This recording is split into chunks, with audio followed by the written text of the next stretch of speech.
And thank you all for joining the Antiochian Men Bible Study number 52. We are well into the 50s at this point, and we are grateful to have so many with us participating. I want to give everyone a shameless plug, just like I did last time, that we have our first ever Antiochian Men Conference and Retreat coming up in March of 2024. It's taking place at the Woodland Christian Camp and Retreat Center from March the 7th to March the 9th of 2024. We just advertised on the Lord of Spirits podcast. If you didn't hear that, check it out. It's already out to listen to. It was recorded live last Thursday, I believe it was, and there'll be another recording coming up. I helped to enhance your verbiage in the ad. I don't know if you I heard that, Father Stephen. In fact, for those watching this video that aren't with us live, I'm going to edit in that ad right now so you can hear it. So the Lord of Spirits podcast, brought to you by our listeners, that's you people, and by the Antiochian Men. So the Antiochian Men, which is abbreviated AMEN, a men's ministry of the Diocese of Miami in the Southeast within the Antiochian Orthodox Christian Diocese of North America, will be hosting the first ever Antiochian Men Conference and Retreat from March 7th to 9th, 2024 at the Woodland Christian Camp and Retreat Center in Temple, Georgia, with the theme, The Audacity of Manhood, Strength Through Virtuous Work. The event will feature guest speakers, outdoor activities, sports, workshops, campfire fellowship, and more. Speakers include His Grace Bishop Nicholas, Father Stephen DeYoung. That's me. That's you, man. Yeah. That's right. Father Hans Jacob C. and Father Jacob Amdoun. And this event will incorporate the best aspects of camping, conferences, and retreats into a first-of-its-kind experience for Orthodox Christian men. Men ages 18 and older are welcome to register. Early bird registration is $149 per person, and that includes lodging for 2 nights and 6 meals. To learn more and register, go to antiochianmen.org and click on the banner at the top. That's antiochianmen.org. And here's something to consider. I'm only in one place at a time. And Really? so Can't at any bilocate. point, at any point when I'm in a particular place, that means I must consider that place cooler than at least the other nearby available options. Wow. So since I am going to be at this retreat and conference, that must mean it's going to be pretty cool. Well, I mean, it is Georgia, but in March. So, Yes. yeah. And that's the Wow, what a magic of great studios. ad that was. Yeah, I know. It was a great ad, wasn't it? Anyway, we are looking forward to that event, and we are very grateful to have Father Stephen DeYoung as one of the speakers at the Antiochian Men Conference and Retreat. Again, it's March the 7th through the 9th, and registration is open. Spots are filling up very quickly. We'll put the link to the registration page in the description of this video. Thanks again, Father Stephen. I'll go ahead and turn it over to you. Okay. So we'll go ahead and we'll start with prayer. O Heavenly King, the Comforter, the Spirit of Truth, who art in all places and fillest all things, treasury of good things and giver of life, come and dwell in us, save us, save our souls, O good one. What do we pick up tonight here in just a minute? As I mentioned last time, for those who were here last time or who watched the video in the month since, I said we were going to be skipping a little bit, and we are. The reason for that is that this Bible study is not a Bible study on Exodus. This is a Bible study on the life of Moses. And so for the first part of the book of Exodus, this was all narrating basically the life of Moses. Now we're getting to the point in Exodus where there's going to be a mixture of sort of narrative material about Moses and about the journey of the Israelites with commandments, legislative material, ritual instructions, that kind of thing. And so the deeper we get into this, the more often we'll be doing a little skipping. We'll be doing a little skipping in Exodus. Once we get into Leviticus and Numbers, there will be a lot more skipping because, again, we're trying to follow out the life of Moses.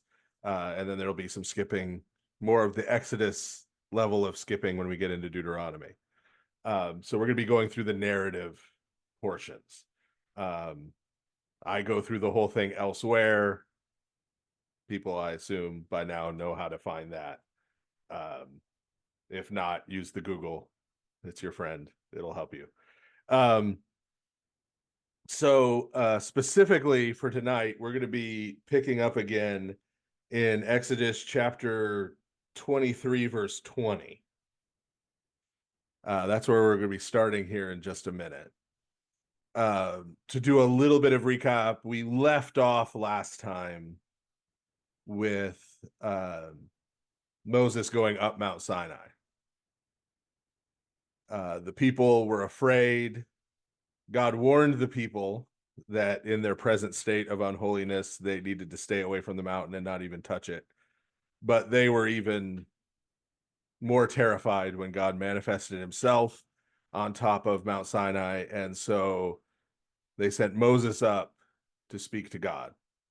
And so much of what we're going to read now in the rest of Exodus is going to follow this pattern of things that God is saying to Moses on Mount Sinai, and then his delivery of that information or execution of those instructions with the Israelite people.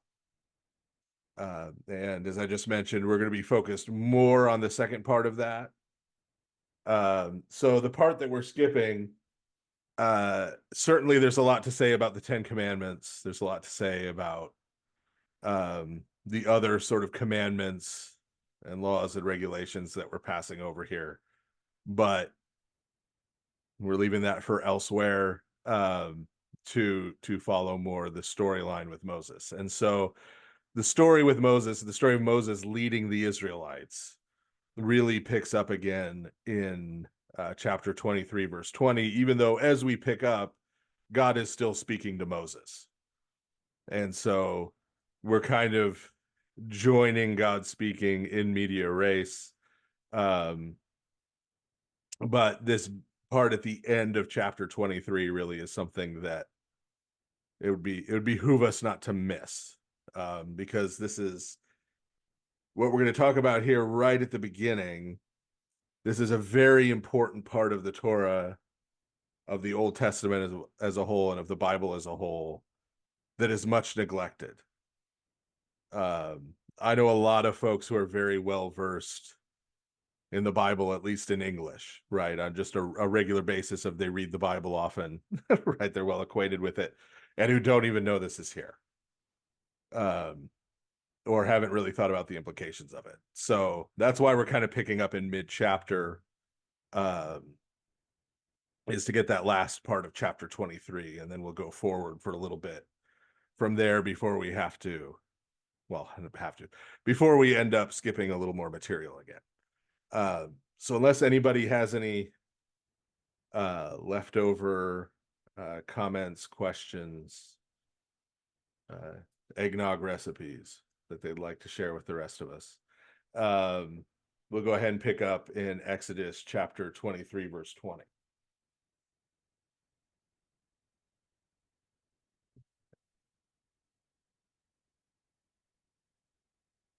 Behold, I send my angel before your face to keep you in the way and to bring you into the land I prepared for you.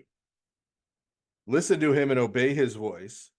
Do not provoke him, for he will not pardon your transgressions, for my name is in him. Okay. So angel, right? The word angel, whether we're talking about malach in Hebrew or angelos in Greek, really what the word means is messenger. And the word has come in our sort of modern Christian parlance to refer to a whole class of spiritual beings, of the bodiless powers of heaven is another title we often use in the Orthodox Church. At one point, at least there used to be, I don't know if they've updated this translation, but at one point in Matins, it got translated for us as disembodied minds, which disembodied minds gives a whole different impression than the bodiless powers of heaven. Disembodied minds sounds more like people's brains in jars or something. Or the heads on Futurama.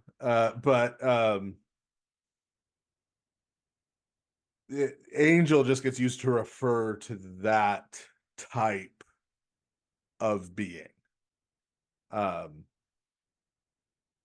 And this is really a diminution, right? A shrinking of the vocabulary that the scriptures use for those kinds of beings. You may be familiar with, stemming from St. Dionysius the Areopagite, right? The 9 ranks of angelic beings or of celestial beings and the celestial hierarchies, where he has angels, archangels, thrones, dominions, powers, thrones, right? Cherubim, seraphim. So that's one level of the richness of the vocabulary that can kind of get lost. Another area of the richness of that vocabulary getting lost is the fact that the scriptures have no problem just referring to those beings as gods with a small g.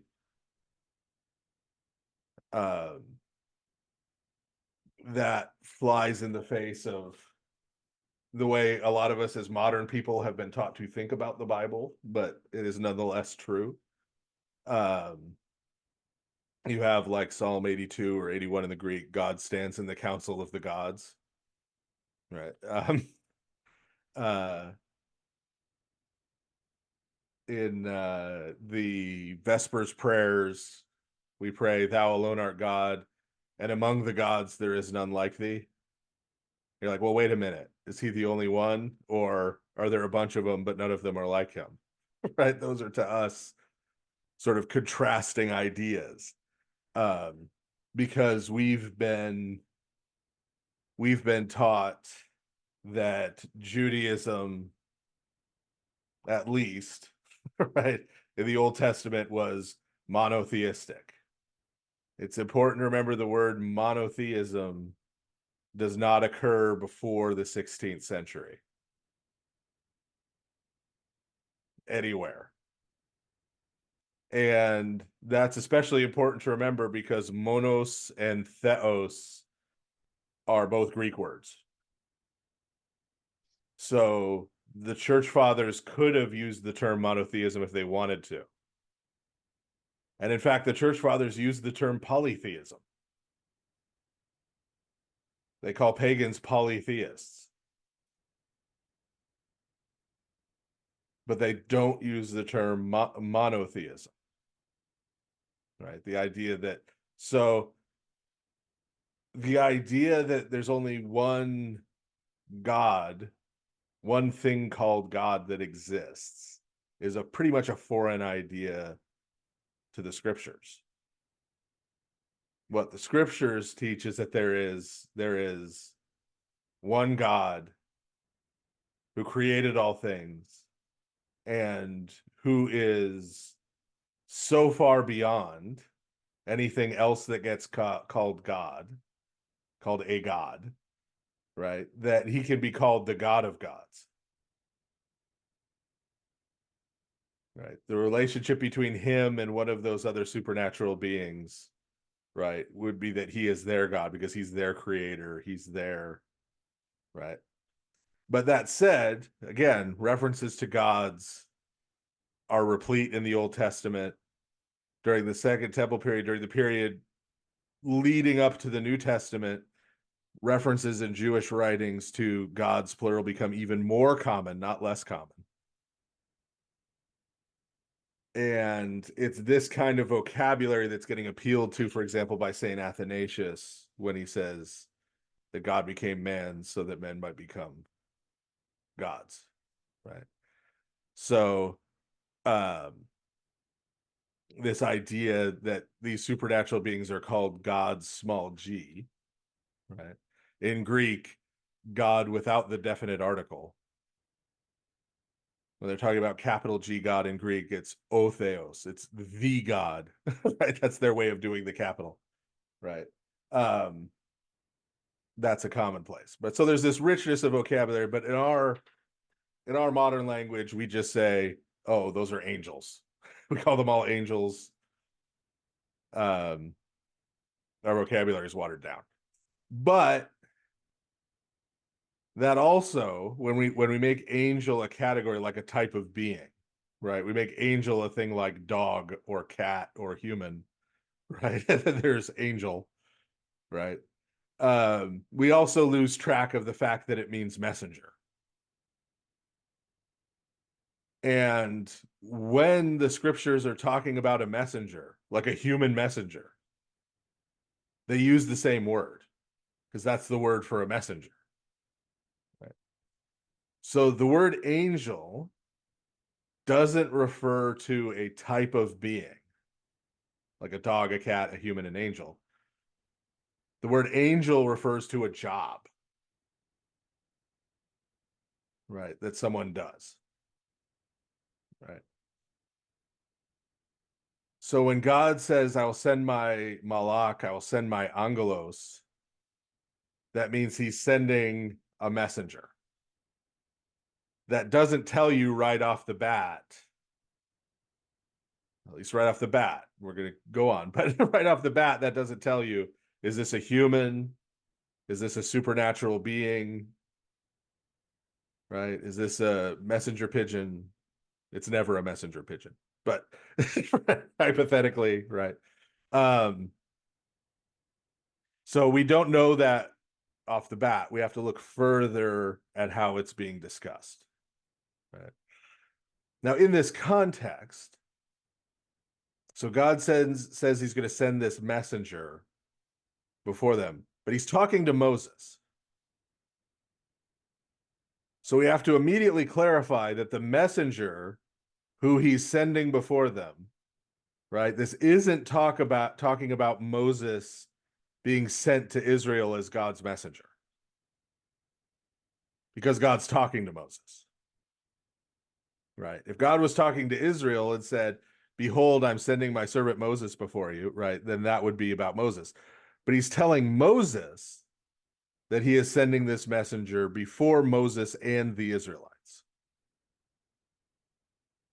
Right? So this messenger is a being other than Moses and the Israelites. This is another being, right?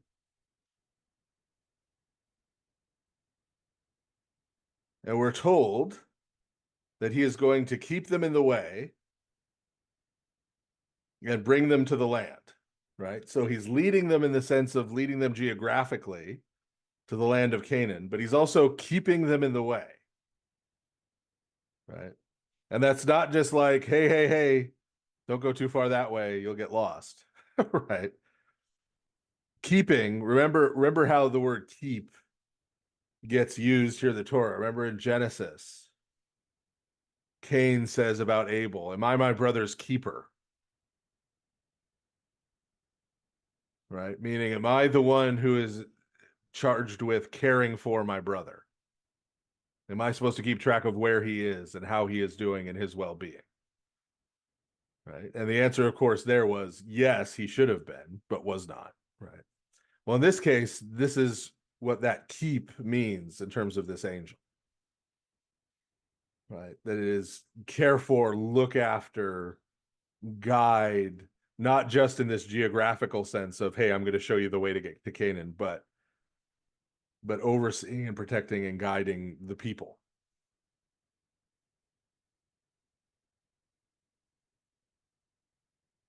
And he says to Moses, listen to him and obey his voice. Do not provoke him, for he will not pardon your transgressions, for my name is in him. So what does this mean? right? God is saying you need to obey him the way you obey me. Right? Whatever he says to do, you need to do it. Whatever he says not to do, you need to not do it. Right? And then there's this language of God's name being placed in him. This is the first time in the Torah that that kind of language actually appears, the first time in the Old Testament. That language is going to become common later on, starting in Deuteronomy, as a way to refer to the tabernacle and the temple, the place where God himself is dwelling. That's the place where he will put his name. And so this being who we're being introduced to has God himself dwelling in him. Right? God himself dwelling in him. And so needs to be obeyed as God himself. Verse 22, but if you will indeed obey my voice and do all I command you and keep my covenant, you shall be my special people above all nations, for the whole earth is mine, and you shall be a royal priesthood and a holy nation. You shall speak these words to the children of Israel, and if you shall indeed obey my voice and do all I tell you, I will be an enemy to your enemies and an adversary to your adversaries. Okay. So notice what shifted here. Right? Notice what shifted here. He said, if you disobey my messenger, my angel who I'm sending before you, if you disobey him, if you disobey his voice, I will not pardon your transgressions. But if you obey my voice, right? So God shifts in what he says. He shifts from this being the angel's voice to being his voice. Why? Well, because again, it's the same voice. They speak with the same voice. And so if you keep and follow what this angel is going to say, what he's going to command, because he speaks with the same voice, then you will receive all of these blessings. Right? All these blessings, which are summed up in, right? God will be their God, and they will be his people.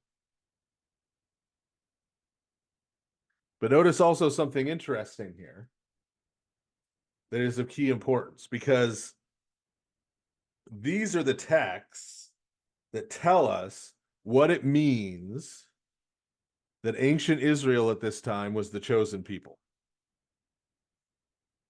Because there are lots of ways you could interpret that. Right? God created Israel. God birthed Israel. We saw Israel come into being really in the Exodus. And now they're making this passage through the wilderness on the way to Canaan. Right? One way to read chosen people is God hates everybody else and loves them. Right? Everybody else is wicked. Everyone else is under God's wrath and judgment, but they are good. God loves them. God created them and he loves them. Or a little softer version, God just loves them a little more than everybody else. Right?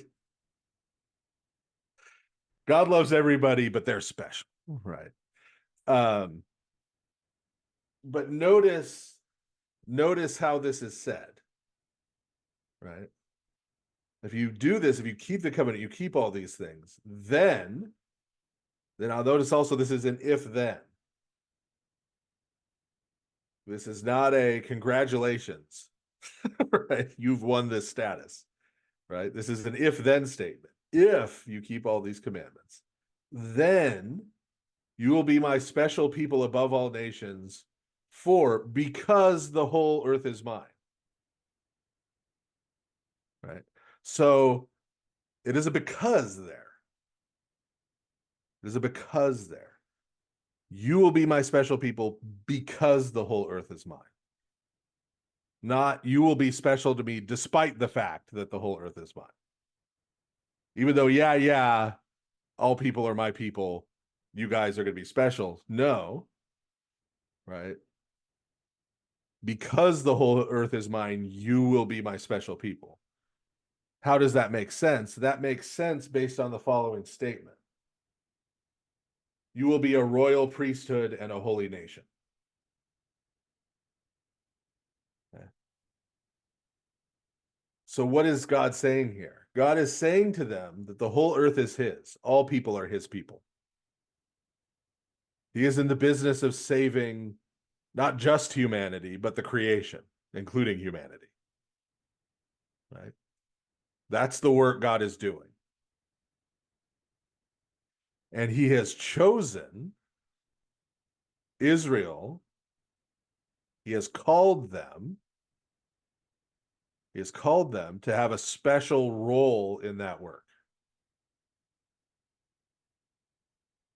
Because for humanity, the great mass of humanity that is out there and has gone astray and is sinful and is worshiping pagan gods and is doing all of these things, for them to return to God, for them to come back into a relationship with God, what do they need? They need priests. They need priests. And what does a priest do? A priest represents God to the people, right? And represents the people to God in prayer and worship.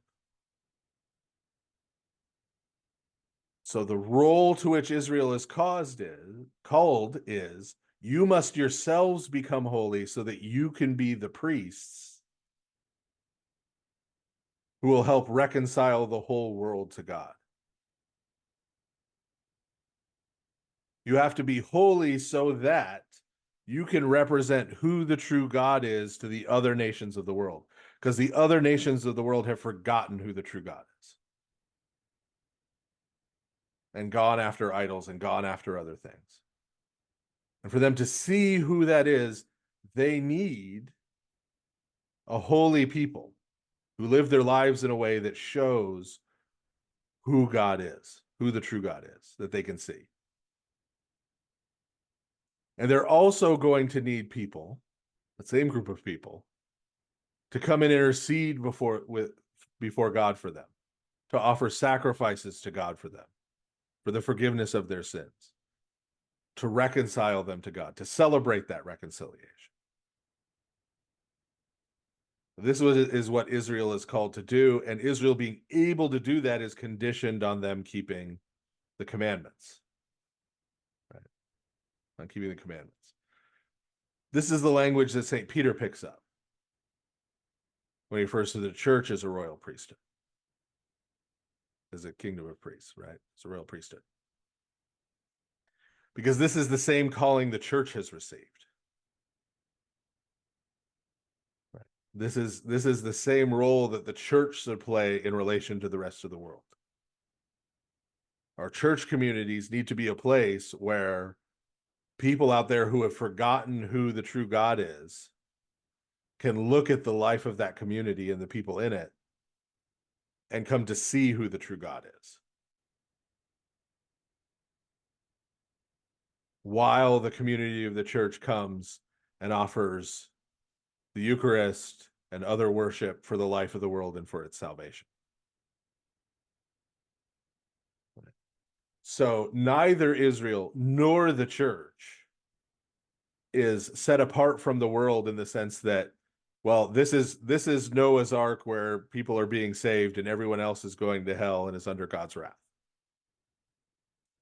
Israel and the church are both called to be the vessels through which God will save the world. But of course, just as the other side of that is, just as he didn't need Israel to do it, Israel's disobedience didn't stop him. Right? If we in the church are disobedient, that won't stop him either. Right? But the key thing we're getting here in this passage is that all of this obedience and disobedience, this is mediated to Israel, not by Moses, but by this messenger, by this angel figure.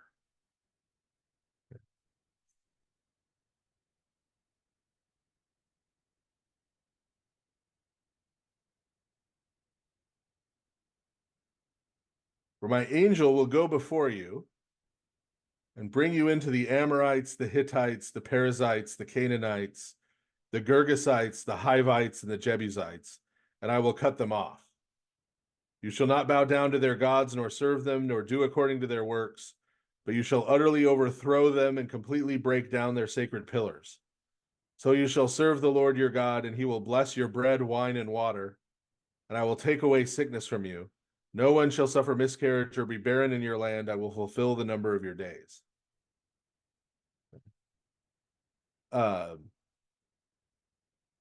So not only is their obedience here mediated through the leadership of this angel, but what God is doing in terms of driving these giant clans out ahead of the Israelites is mediated through this angel figure who has God himself dwelling within him and speaks with God's voice.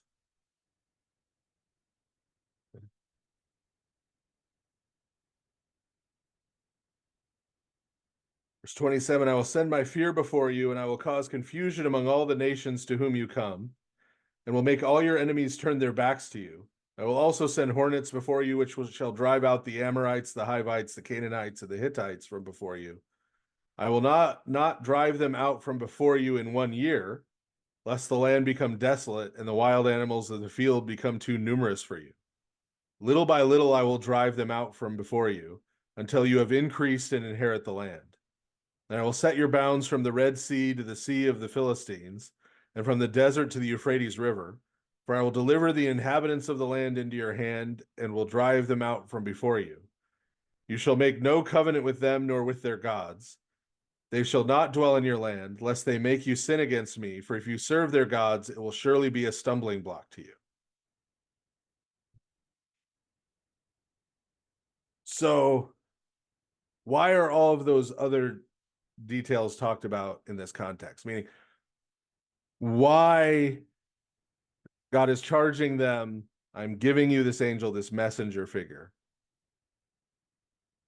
He speaks with my voice. I dwell within him. Do what he says. You know, your ability to fulfill my calling upon you in the world is going to be based on whether or not you are obedient to him. And then he shifts to, and he's also how God's going to bring them to the land. And he shifts to all of this about idolatry. Right?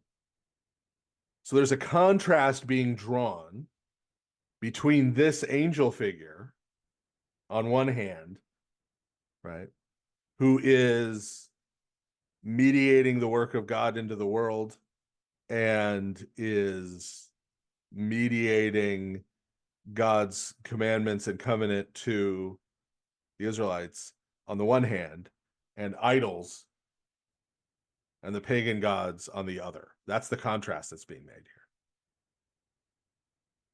here. Right. And of course, idolatry was seen by the pagans as a way of sort of mediating that relationship with their gods, but from the other end.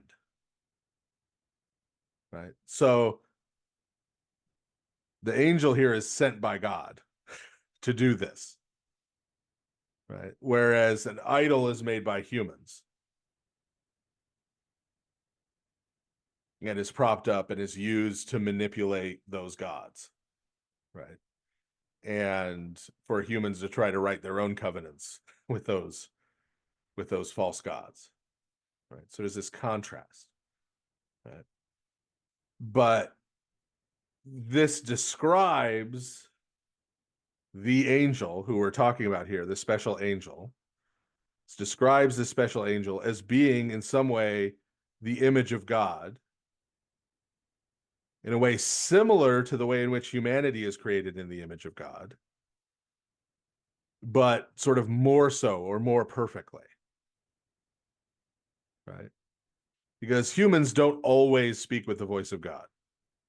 Moses, as we've seen, is fallible. Even somebody like Moses, right, sins, gets things wrong, right, gets angry, gets frustrated, gets frightened, right,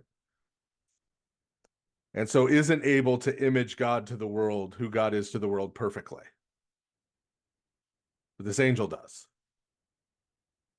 Right. This angel cooperates with the work of God perfectly. Right. So this angel, who we first here talked about here, right, in this context, is going to be with the Israelites the whole time.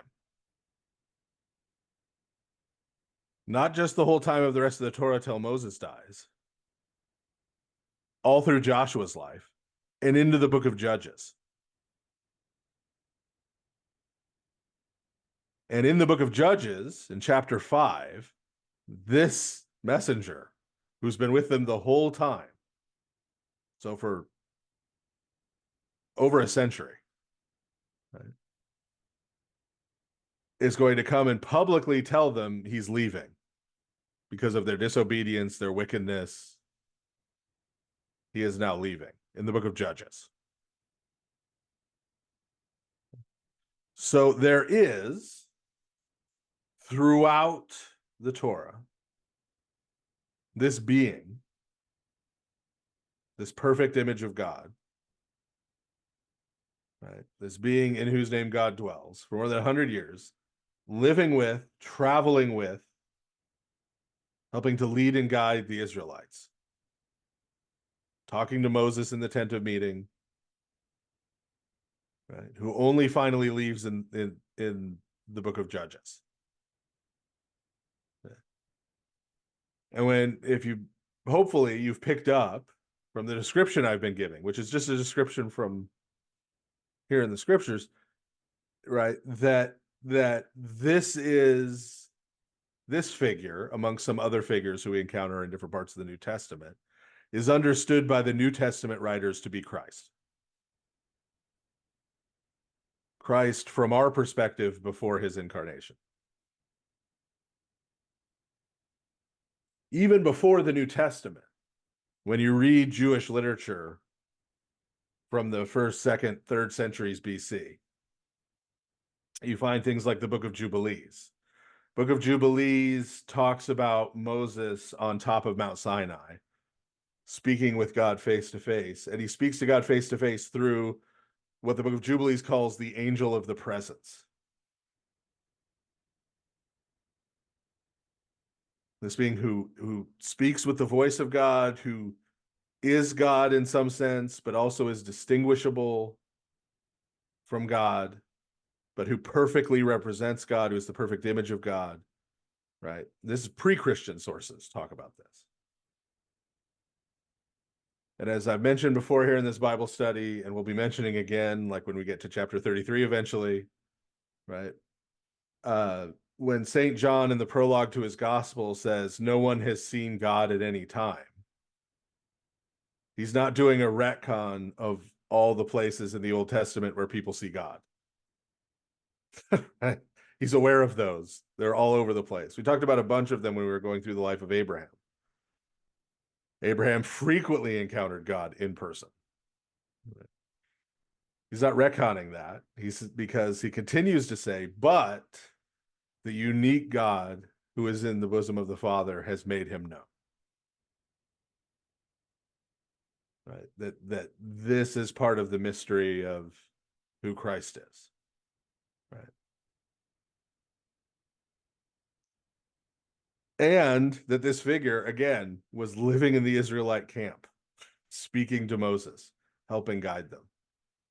Right? And then eventually, this is, as I said, I know a lot of people who are very familiar with the Bible in English who haven't realized that this is here.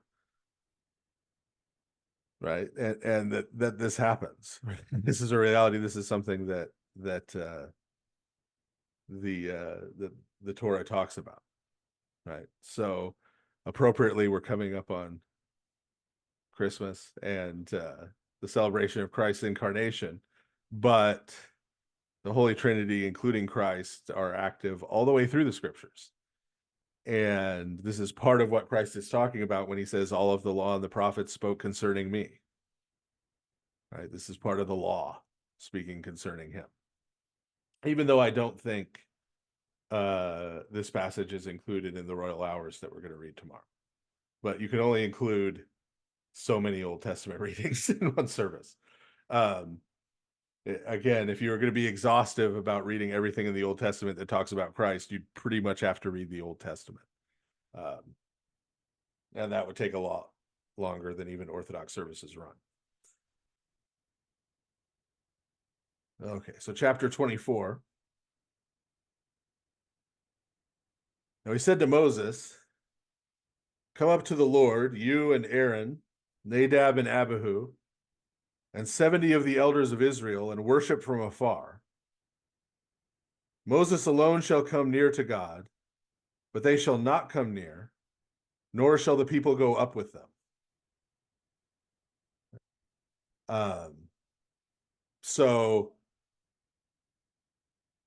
God says, look, I want you to come up again.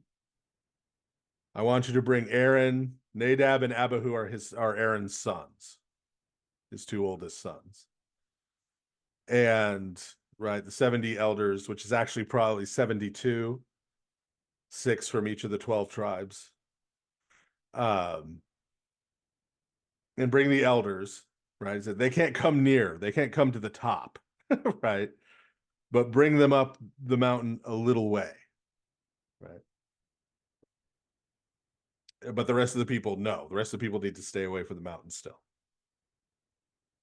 So Moses came and told the people all the words of God and all the ordinances. And all the people answered with one voice and said, "All the words the Lord spoke, we will do." So Moses comes down, all that stuff we skipped, starting with the 10 Commandments, right? The feast days that talked about, all those things that it talked about. Moses announces this to all the people. All the people say, "We're signing on, we're on board, we will do this." This is how it started. We'll see later how it's going. Then Moses wrote all the words of the Lord, and he rose early in the morning and built an altar at the foot of the mountain, and 12 stones according to the 12 tribes of Israel.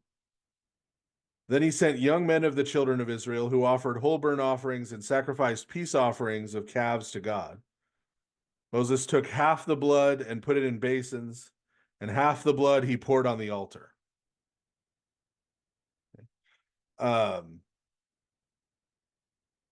So what we're going to have here is we're going to have a ceremony to sort of ratify the covenant that God has given them. Right? So God has given them the commandments they are to keep, the way they are to live, at least in brief form. This will be elaborated later, but in brief form, he's told them what the consequences will be for obedience or disobedience, the blessings and curses that result from that. He's explained all that to them. They have, at least in principle, agreed. Right? And so now we're going to sort of ratify this covenant. This is going to be the formal agreement. And there are sort of two pieces to this. One piece is this offering of sacrifices. Right? And I know we've talked before in this Bible study about how sacrifices are meals. This is the idea of sharing a meal. So they're sharing a meal with God, right, as a way of ratifying this. And then now we're going to have this with the blood, right? So blood was always drained from the animals, right? Because remember, the Israelites are forbidden to eat blood or drink blood. So the blood was drained from the sacrifices. And unlike most pagan rituals, sacrificial rituals, the blood was to be poured out at the base of the altar in most cases. There are a few cases through the Torah, the Day of Atonement, other places, and here we're about to see where something else is done with at least some of the blood. But so half the blood here, the usual procedure is followed, and it's poured out at the base of the altar. And the reason God commanded it to be poured out at the base of the altar seems to be to avoid all those other pagan rituals that were done with blood that usually involve drinking it or other things, right? Or pouring it into the graves of the dead and other such things. But he keeps half of the blood in a basin this time. So it's been a while. I don't know which men's Bible study number it is, but we have seen a covenant ratification ritual before in this Bible study, and that was in the life of Abraham. So I don't know exactly which one that was in, but there was this episode in the life of Abraham that we talked about where God had Abraham cut a bunch of animals in half and sort of butterfly them right on either side of a path. And then a torch representing the presence of God passed through the middle of the pieces to sort of ratify God's covenant with Abraham. Now, we talked about at the time, this was actually a fairly common type of covenant ratification ritual. The language is, so the Hebrew word for covenant is berit. It's diatheke in Greek, but in Hebrew, you don't write a covenant or make a covenant. The verb is cut. You cut a covenant. And so there is, and that comes from the idea that there are these sacrificial rituals attached to making it.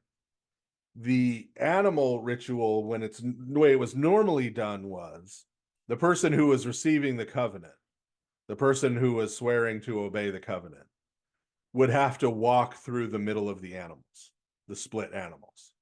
Because the idea was, if I break this covenant, if I go back on what I'm agreeing to do, may I end up like these animals, right? Sort of cross my heart and hope to die, right? Like may I end up like them. And so we talked about how in that Bible study, how in the case of Abraham, that gets inverted, right? Because it's God who passes through. God, of course, can't die. We talked about that more in the Bible study, and how that relates to Christ in terms of God swearing that oath. Well, so here we have something similar, except that's going to be played out with, we've got thousands and thousands of Israelites. So getting them all to walk through cut halves of animals is going to be a bit tricky. But so we have kind of a variation here. And that's what Moses is about to do with this blood.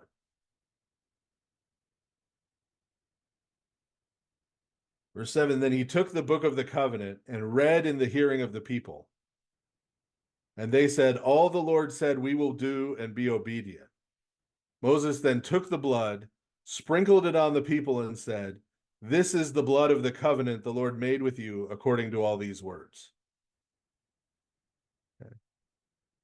So this sacrifice is made to initiate the covenant.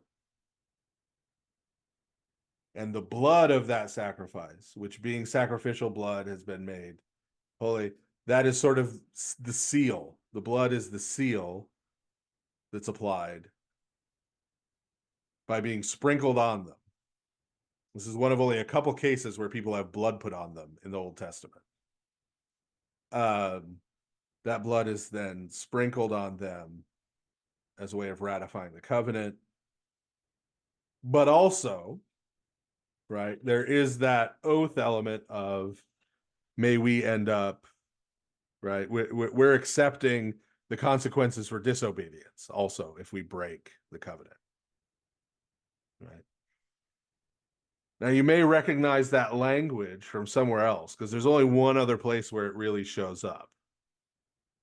This is the blood of the covenant, right? And that's when Christ at the mystical supper says, this is my blood of the new covenant. Right? This is my blood of the new covenant, which is shed for you and for many for the remission of sins. Right? So the new covenant, new is not a very good reading of the Greek of Cain, right? We just translate it as new, but new for us, the way new tends to work for us in modern English is the idea new replaces the old. New is something that has never existed before, right? It's all new, right? All new, all different, right? And that's not really the sense that Caney has in Greek. And you can see that, for example, in First John, when he says, "A new commandment I give you, to love one another." And he says, "But this is not a new right commandment," right? A better way to understand Caney is renewed, right? So St. John there is not giving them a new commandment they've never heard before. Like, oh, really? We're supposed to love each other? I didn't know that, right? I've been a Christian for how many years, right? Like, they'd heard that before, right? But he's renewing that commandment. He's giving it to them again, right? He's renewing it to them. You really need to do this, right? Let me impress upon you again. And so the same is true when, for example, Jeremiah prophesies and Ezekiel prophesy about there being a new covenant. And when Christ talks about the new covenant in his blood, it's more the idea of a renewed covenant. It's being renewed, it's being restored. Right? It's kind of fallen into shambles. Things have fallen apart. Right? But now it's being renewed. And Christ's blood is the blood of the new covenant, because Christ's sacrifice is the sacrifice that renews the covenant with God's people. And so every time we celebrate the Eucharist and receive the Eucharist, we are doing something similar to what the Israelites are doing here. This is the first Pentecost, by the way, also. This is what would later be celebrated as the Feast of Pentecost, the giving of the covenant.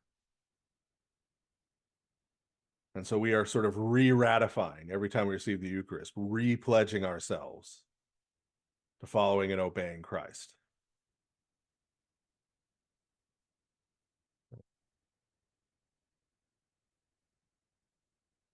This also we need to keep in mind.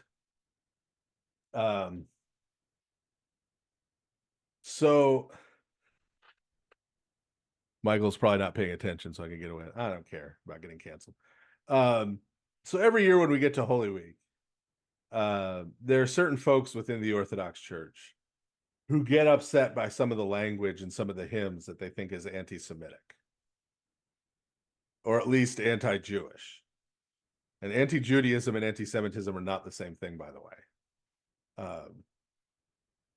If somebody is throwing those around like they're the same thing, you know they don't know what they're talking about.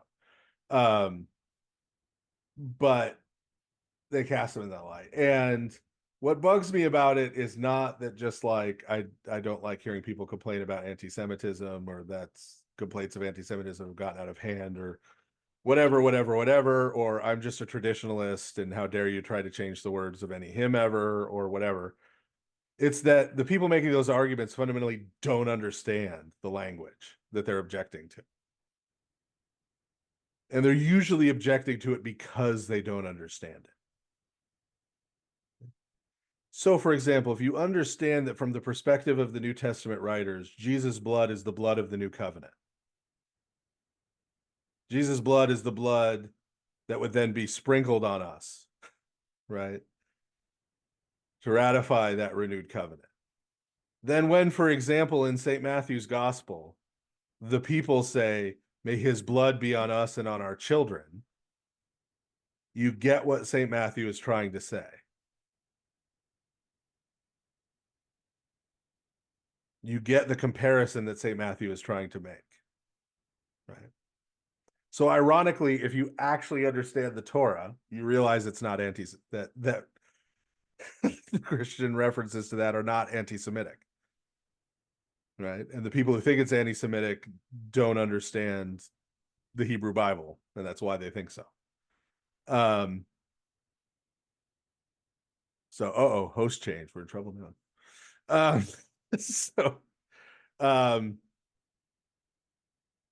Yeah. So, and there's a lot of that, There's a lot of that. There are a lot of those references that are from Jeremiah, where if anybody took the time to look them up and read the whole chapter in Jeremiah, they'd realize it's not anti-Semitic at all, or it's not even anti-Judaism.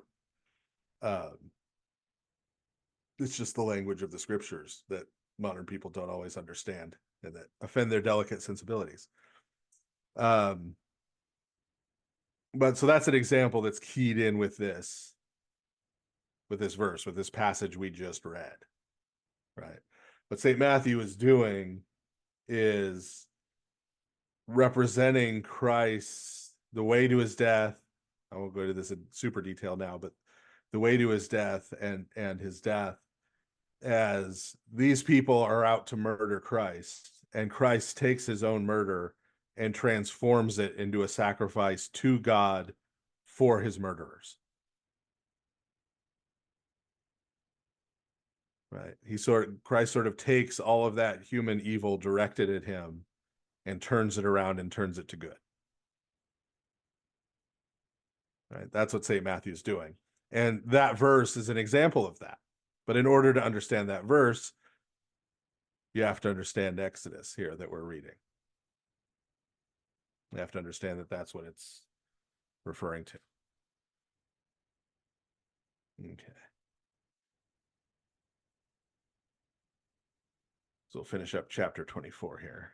After this, Moses went up along with Aaron, Nadab, and Abihu, and the 70 of the elders of Israel, and they saw the place where the God of Israel stood.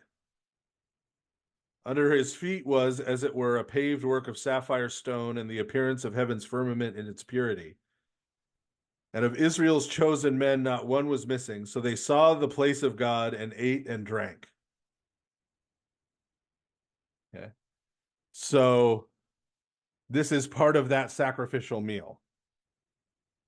The elders, right, the priests and the elders of the people are there representing the people and eating and drinking this feast before God, who has feet. Right? As we were just speaking earlier about this angel figure. And so in this presence they eat. But this is another place where God is seen.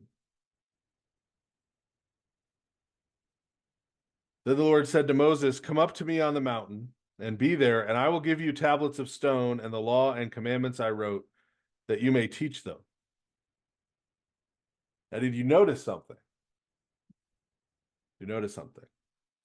This may be another episode of Father Stephen ruining your Sunday school. God spoke to Moses. Moses came down and wrote down in the book of the covenant what God said to him. Now he's being called up to get the tablets of stone that God's going to write on with his own finger. I know that's not how Charlton Heston did it. The Charlton Heston version left out this whole bit with the angel and left out the right? Big chunks of this got left out. Right? But that's here, right? This is what actually happens. It's a little more complicated. Right? It's a little more complicated. And this is part of what we talked about earlier in Moses' life, that part of Moses' leadership position, he's not just taking dictation for God. Right? It's not just God says something to him. Moses goes down the mountain, repeats the last same words, goes back up the mountain to get more. Right? That's not how this works. But Moses hears from God, and then he has to go and apply it, right, in the life of the Israelites, right? And so there is this covenant on stone tablets that God writes himself, that he's about to get.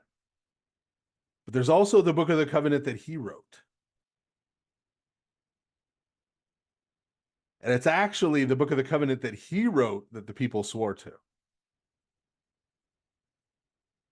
Right? But these two things are not treated differently going forward in the Torah.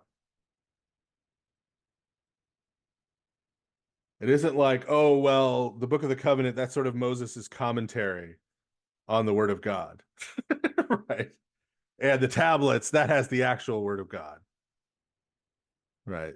It's the original that's inspired, right? It's the Ark of the Covenant version, right? That's the real one. This other one is, commentary. There might be some traditions in there that we can ignore, right? There's none of that. They're treated as being the same thing. Right? Even if functionally they're different things, because one is a thing written by Moses and the other one is going to be inscribed by God in stone. Right?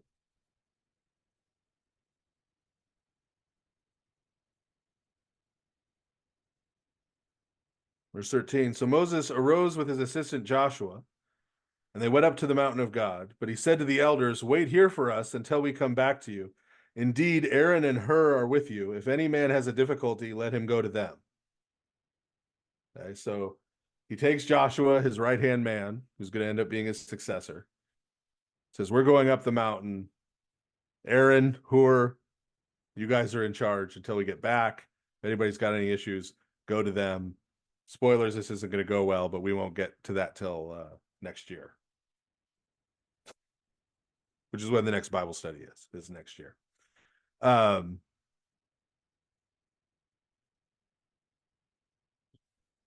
Moses and Joshua went up the mountain, and the cloud covered the mountain. Now the glory of God descended on Mount Sinai, and the cloud covered it 6 days. Then on the 7th day, the Lord called to Moses out of the midst of the cloud.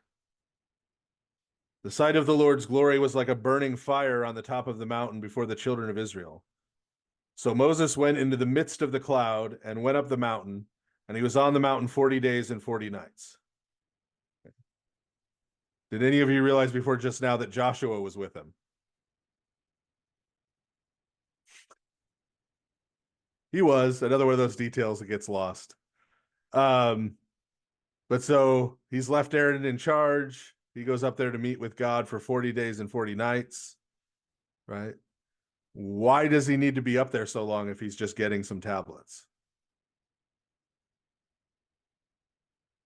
Because there's more to it than that, right? He is getting the tablets, and we'll talk more about those next time. But also, we need to talk about 40 days. 40 days and 40 nights. I don't know if we have before in this Bible study, at least.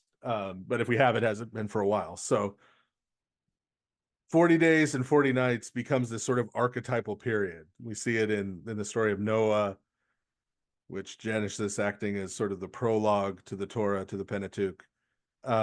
We see it here with Moses. This is actually referred to in the prayer behind the ambon for the pre-sanctified liturgy.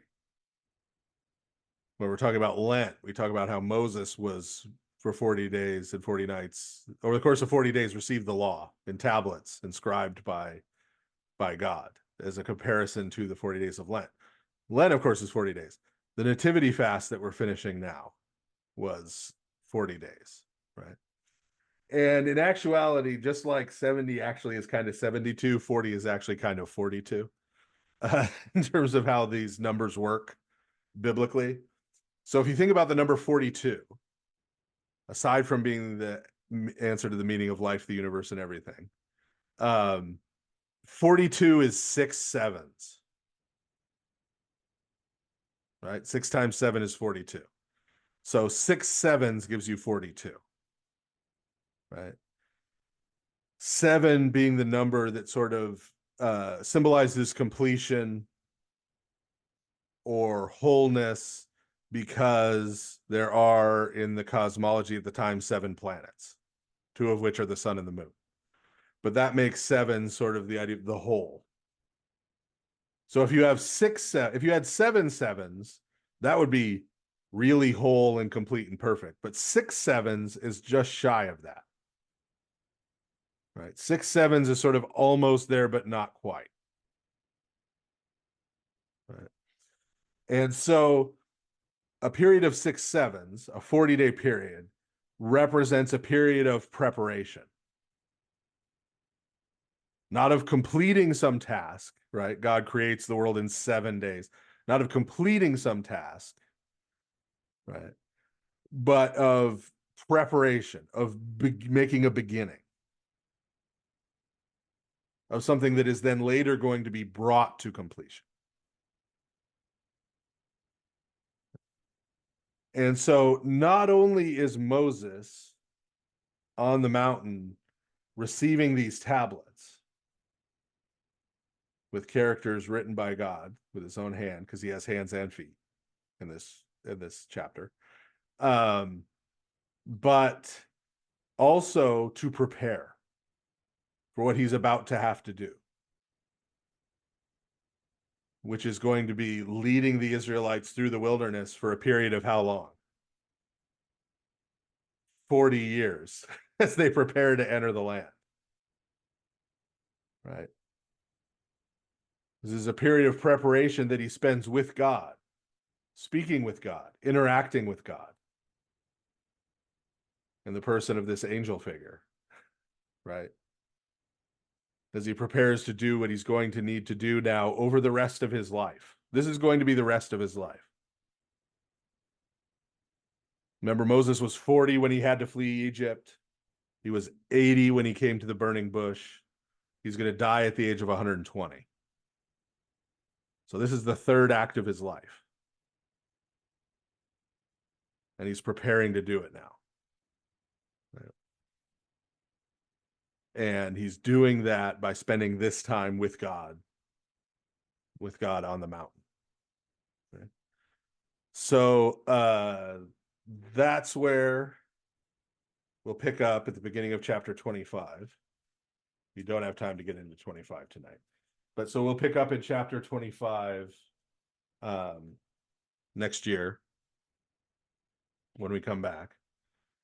We will be skipping a little in there. As you may, if you flip and you look and you see, we're getting lots of dimensions of things. We're going to talk a little bit. I'm not going to skip the whole thing because we're going to talk a little bit about the Ark of the Covenant and a little bit about the tabernacle. And maybe a little bit about incense and sacrifices.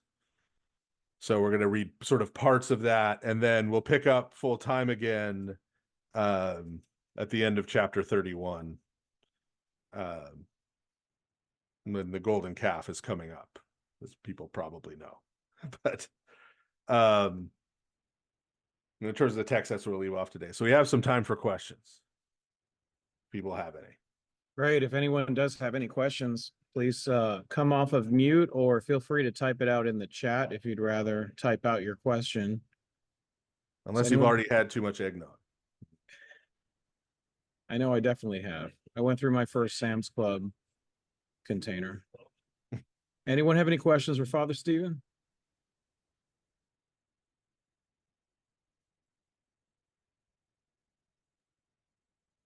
Don't be shy. Come off mute if you do.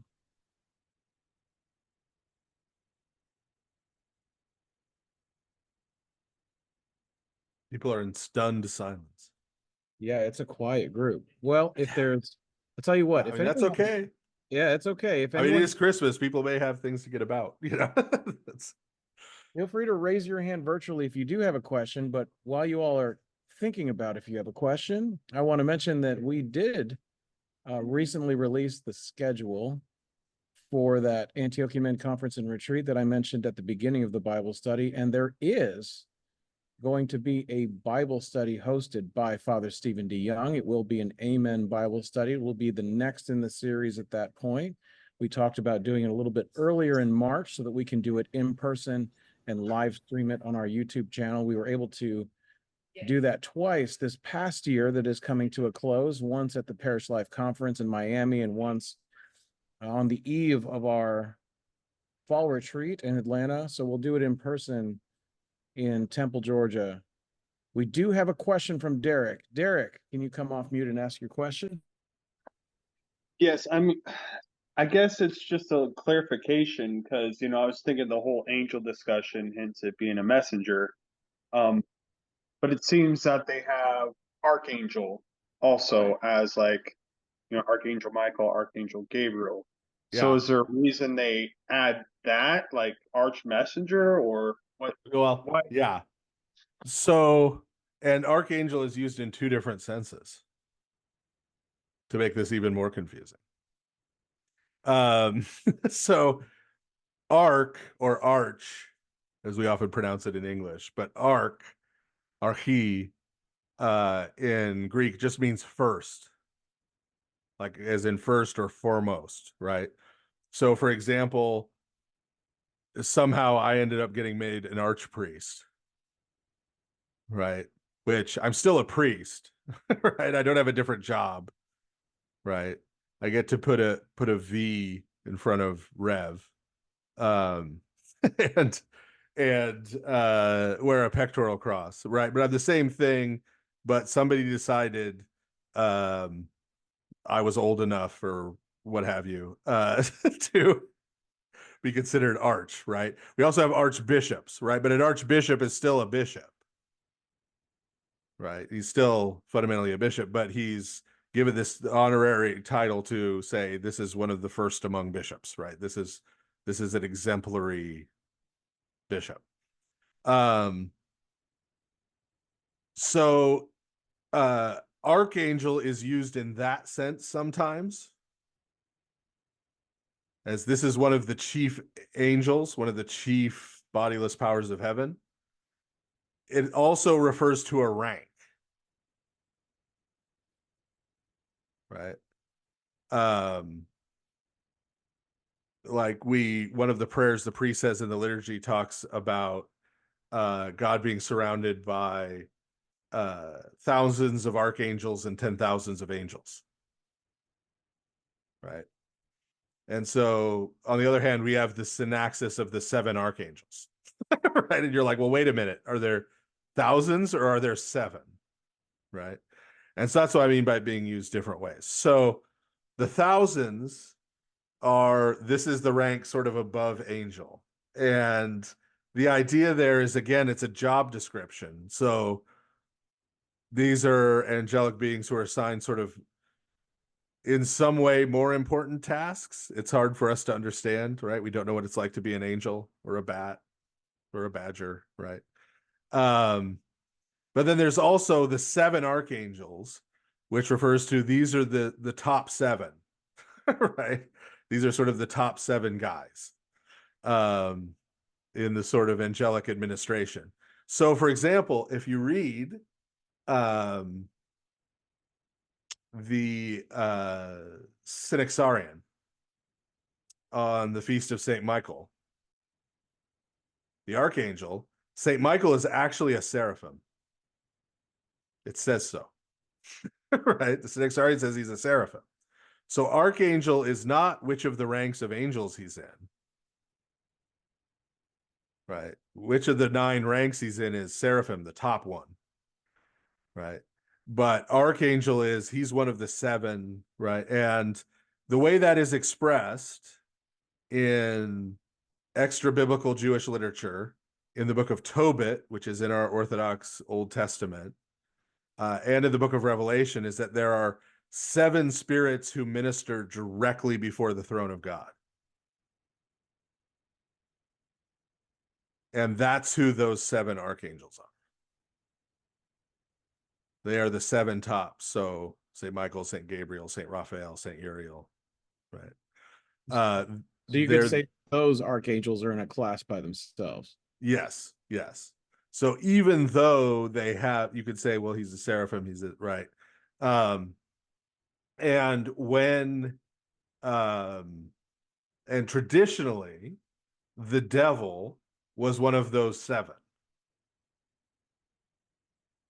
Right, was one of those 7. And that's why sometimes people get confused, because when Ezekiel talks about the fall of the devil, Ezekiel refers to him as a cherub, right, as one of the cherubim. And people are like, oh, well, wait, I thought he was an archangel, right? But again, it's archangel as in being one of those 7, not as in the rank of archangel, of which there are thousands.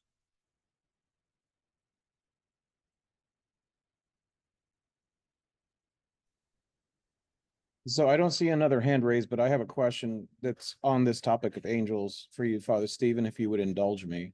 Sure.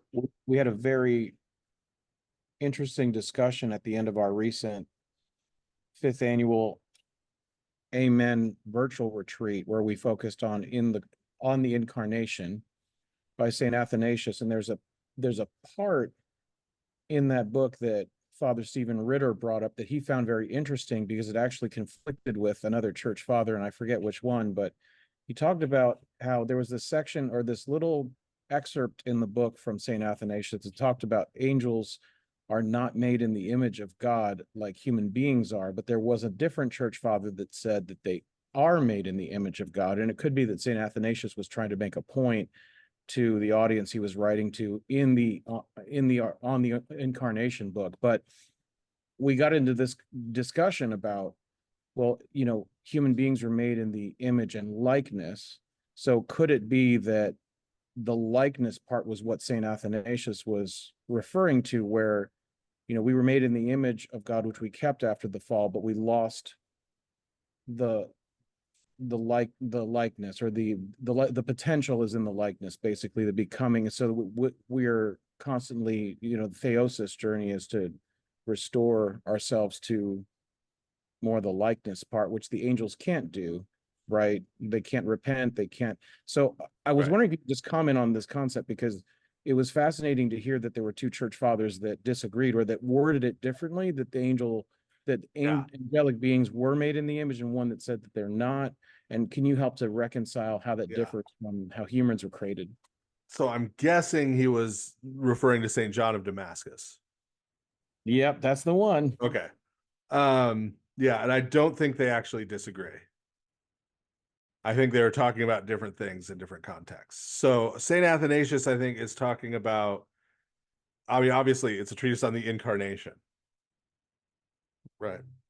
And so because Christ is human, that means that there's a fundamentally different way in which you and I as humans, because Christ has taken upon himself our shared human nature, right, are the imagers of God, right, are in the image of God, than angels, because Christ was not incarnate as an angel, right? And so I think St. Athanasius is picking up on that from, like, for example, in Hebrews, right? To which of the angels did God say, this, right? So I think that's the point that St. Athanasius is trying to make. What St. John of Damascus is talking about when he talks about that topic is he's talking about certain qualities that angelic beings share with God. Right. So like they're rational noetic beings. Right. And they, from Genesis, they know good and evil. Right.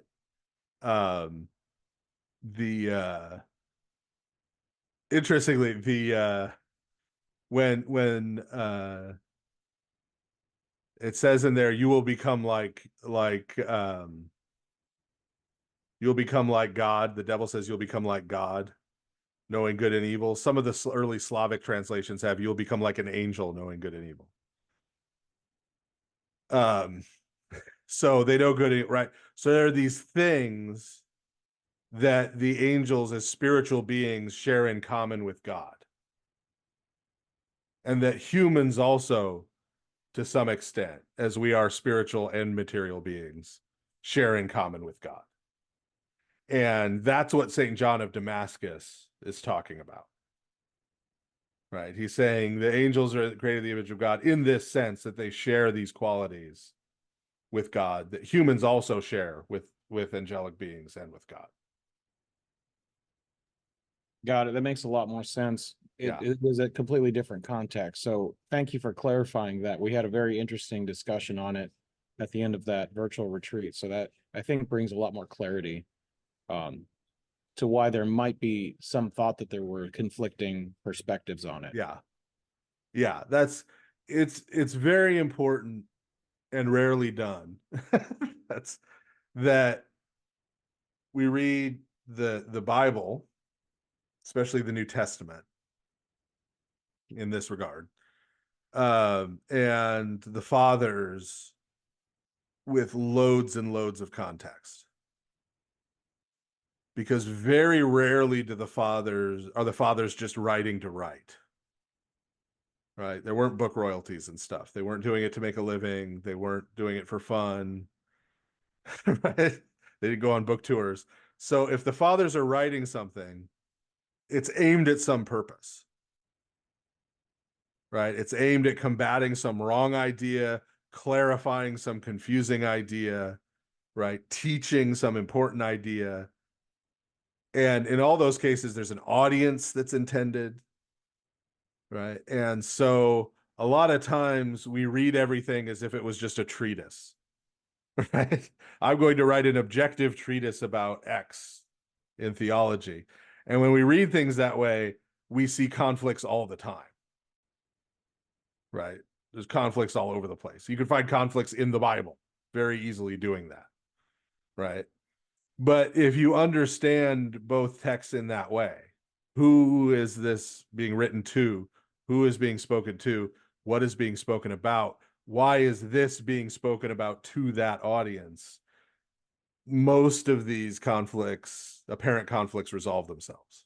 And that's why I've said before, if understood correctly, the church fathers never disagree about anything. Thank you, Father. Are there any last questions? Does anyone have a last question here before we end the Bible study?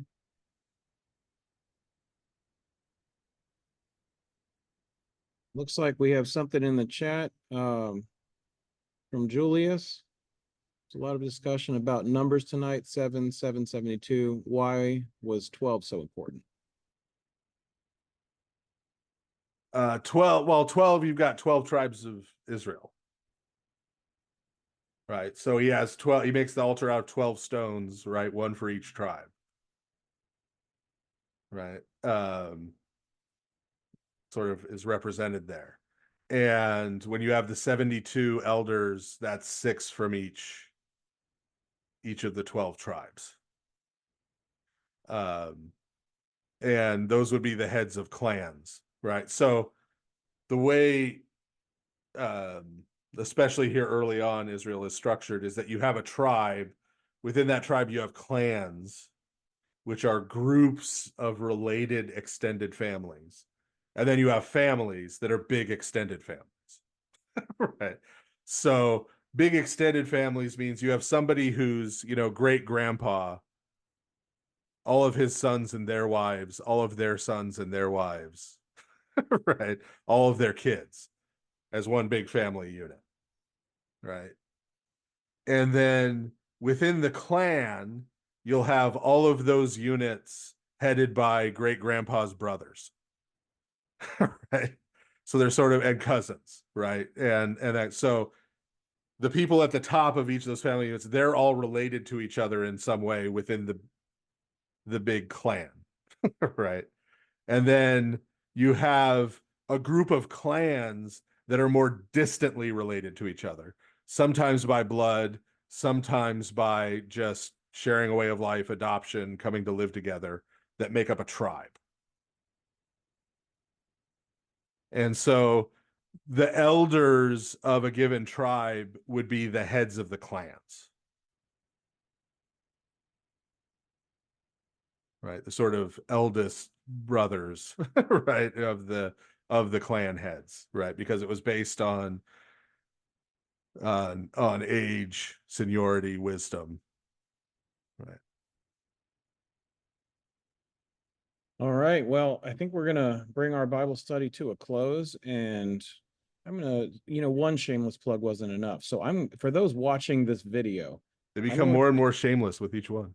No, I know. The shame is unparalleled with me. You know this, Father, about me. So I'm going to share for those watching this video. We have a 2.5-minute promo video for our upcoming Amen Conference and Retreat. So I'm going to go ahead and show that to everybody at the end of this Bible study, since we're bringing this to a close. And for those of you who are watching, I encourage you to check out that promo video if you haven't seen it yet. It is on our YouTube channel and also on our website on antiochianmen.org. If you just go to our homepage, you'll be able to view it there. I want to thank everybody for joining us, and of course, thank, as I always do, Father Stephen for such a fantastic Bible study series, and this edition was no exception to that. Thank you all very much for being here. Have a great rest of the Nativity season and a blessed Nativity Feast of the Nativity next Monday. It's coming up pretty quick. So Merry Christmas to all. And we could say happy holidays, because I also want you to have a blessed Theophany and St. There you Basil go. Day and St. Stephen's Day and all there the you other go. holy days we're about to celebrate. See, that is the real happy holidays, right? The Orthodoxized happy holidays. All right. Well, I'm going to play that promo video for those of you who are watching the video. Please check that out if you haven't already. And for everyone else that's on with us live, have a great evening, and we'll see you in the new year. Hello, Antiochian men. I am here at the Woodland Christian Camp and Retreat Center at the site of our first ever Antiochian Men Conference and Retreat, which will be happening March 7th through the 9th, 2024. And this is the camp location. We're going to be staying right here with meeting rooms right next to where we're staying. Guys, this is a perfect location and you're going to love it. We will be staying at Woodland's Junction Camp area, which has 12 boxcars that have been converted into cabins and bathhouses. Junction Camp has a total of 18 lodging rooms with 8 bunks each. This venue will provide us with the ultimate camping and retreat environment to build brotherhood together. The central building is a 2-level structure that houses the dining facility upstairs and a large meeting room downstairs. All meals will be served in the dining hall, which is conveniently located in the center of all of the cabins. The large meeting room downstairs will be where we have our guest speaker events and our liturgical services, which will include morning prayers and daily Vespers. There is going to be so much going on at this event. We will have guest speakers, outdoor activities, sports competitions, workshops, fellowship around a campfire, and much, much more. There is a basketball court, volleyball court, and a football field located right across from the cabin area, which we will use for sports competitions during the event. This event will be different from any other Orthodox Christian event that has happened to date, and it will incorporate the best aspects of camping, conferences, and retreats into a first-of-its-kind experience for Orthodox Christian men. The theme of this event is the audacity of manhood, strength through virtuous work. Guest speakers will include, but are not limited to, His Grace Bishop Nicholas, Bishop of the Diocese of Miami in the Southeast, Father Stephen DeYoung, pastor of Archangel Gabriel Church in Lafayette, Louisiana, Father Hans Jacobsi, pastor of St. Peter Church in Fort Myers, Florida, and Father Jacob Andun, pastor of St. Stephen Orthodox Church in Hiram, Georgia. Don't miss out on this opportunity to deepen your spiritual life surrounded by other men who take their faith seriously and want to help to strengthen the church. Go to antiochianmen.org and click on the banner at the top of the homepage to find the link where you can register. We hope that you will join us for the Antiochian Men Conference and Retreat at the Woodland Christian Camp and Retreat Center in Temple, Georgia from March the 7th to March the 9th, 2024.